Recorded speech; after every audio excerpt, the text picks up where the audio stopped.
For 17 years now, Six Flags New Orleans has sat abandoned off of Interstate 10 in East New Orleans, standing as a sad reminder of the hurricane tragedy that devastated the region. The park had a sad life, first opening as Jazzland in 2000 and filing for bankruptcy less than 2 years later. The park was then purchased by Six Flags and reopened less than a year later in 2003, with new rides and attractions to draw in potential guests.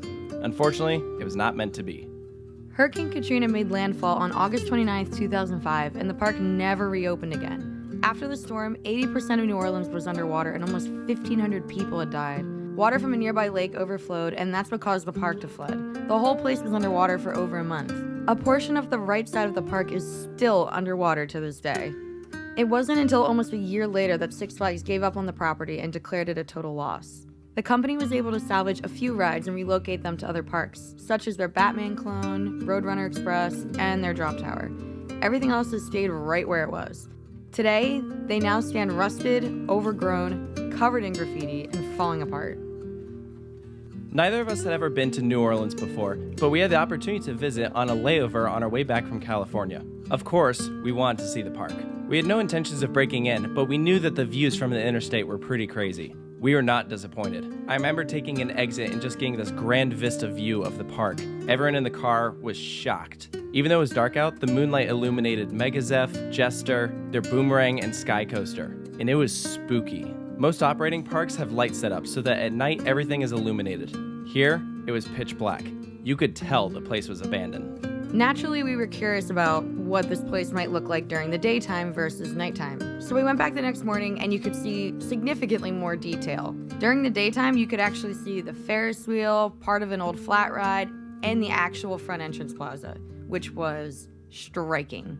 Surprisingly, you can still punch Six Flags New Orleans into the GPS, and when you take the exit, there is absolutely nothing else in that area. You can tell everything surrounding the park has really suffered from the closure. It's important to note that this place is highly patrolled and there are fences everywhere, so you can't get that close, and rightly so. From where you were allowed to stand, you could see the front entrance plaza like I mentioned, and you could almost imagine what it looked like when it was up and operating. All the colors on all the buildings are faded, everything has graffiti on it, it's a shell of what it used to be.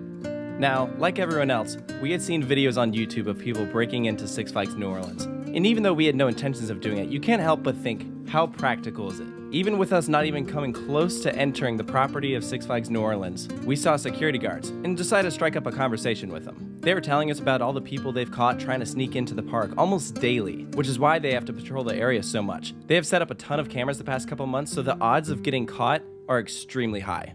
One of the biggest reasons that they have to patrol this is because the park has become infested with gators. The area around Jester is still underwater, and that's where most of them hang out. A lot of people who break in don't know that and could get seriously hurt, especially because nothing has been touched here in about 17 years. For that reason, we highly advise you not to attempt to break into Six Flags New Orleans. You will get caught and charged with trespassing.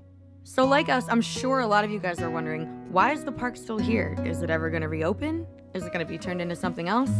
The Industrial Development Board, or the IDB of New Orleans, owns the property and oversees the redevelopment plans. Some of the proposed ideas included reopening it again as a theme park, opening up a shopping plaza, a water park, among many other things. So far, none of them have been successful.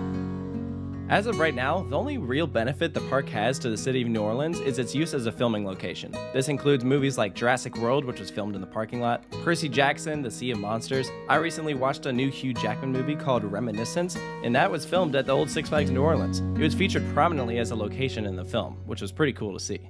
As a theme park fan and just a regular human being, this is a very emotional experience. Having visited other parts of New Orleans, you can tell that most of the city has recovered. However, when you see Six Flags New Orleans, it's almost like it's locked in time. Virtually nothing has changed since it closed before Hurricane Katrina.